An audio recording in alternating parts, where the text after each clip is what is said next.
Next question. Say you are getting into a new niche. How do you determine the link building we should use? What is low, medium, hard competition? Which tool do you determine the competition? Well, I mean, for me, I use a number of different tools. So it really doesn't matter. Like I use for bigger projects now, I'm using Digital Marketer Toolbox, which is Network Empire's tool. It's a bit expensive, but you can also use stuff like SEMrush and things. But honestly, what I do just to be what I do is I figure out how much relevancy I need to create with the on page, right? First, that's always what I do. Like, am I going to need a lot of content? Am I going to need to have proper, how much content do I think I'm going to need? So I always start with on page, but once I figure out what my plan is, what I think is going to meet and exceed whatever the competitors are in a particular space, then I set out to build that. As far as the link building and everything, I just go by with exactly what we always talk about here, which is I do a ton of content marketing from the site through the blog to a syndication network, total SEO shield built around everything. I do a lot of press releases, which always link back through the blog post, mainly back to the site. So that's where I get most of my link building done. And besides link building directly to the SEO shield through MGYB.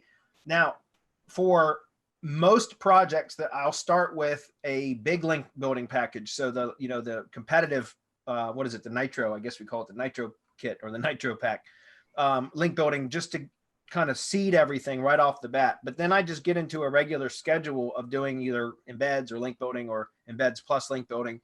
And I usually go with, just depending on how competitive it is. Most of the local stuff I'm in isn't super competitive. So I'll usually go with the starter kit link building package, or embeds plus link building to the embeds. And I'll just do that on a, monthly or sometimes even bi-monthly schedule, depending on whether, if I'm ranking really well or where I want to be, then there's no reason to just keep hammering away at it, except for maintenance link building, which is, like I said, might be once every 6 weeks or every 2 months or something like that. But how many links is it going to take? As many as it takes, right? so it's about the initial setup and everything, and waiting for that Google dance to stop, which sometimes goes on a lot longer. And I think that's the entity established. And Marco can speak to this, but I think it's Google trying to establish or understand the entity itself when you first set it up. Because I got a tree care project that I've been working on and sharing in the mastermind that's just taken a long, long time for me to establish the brand name, really solid. But I think I'm finally there with that particular thing. But what I'm saying is, once you get past that, and it took like 10 weeks, it's been dancing a lot.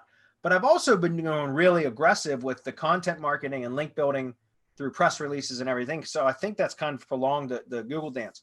My point is, once you get past the initial Google dance, then it's a matter of just monitoring. I continually content market or do content marketing, so publishing content. But then it's just a matter of link building and embed to try to get the desired result that you want. I can't tell you which levels to use, because I just told you my plan, which is just I come out swinging hard, come out with a lot right up front, just to initially seed the whole ecosystem that I've built.